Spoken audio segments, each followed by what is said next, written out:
Si Molly. Hello Molly.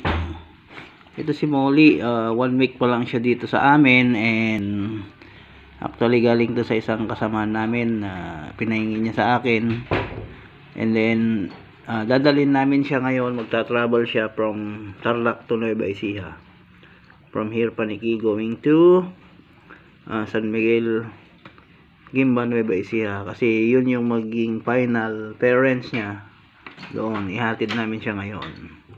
Okay, so ang pangalan niya is Molly. Actually nag-stay lang siya dito ng 1 week. Kinuha namin to last Sunday, tapos dadalhin namin ngayon sa Nueva Ecija. So abangan nyo ang pagpunta niya sa Nueva Ecija, si Molly. Ayan, Molly, come, hello.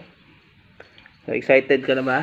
Napupunta doon kay Mami Emma. Ayan, si Mami Emma ang mag-aalaga dito for life. Ayan.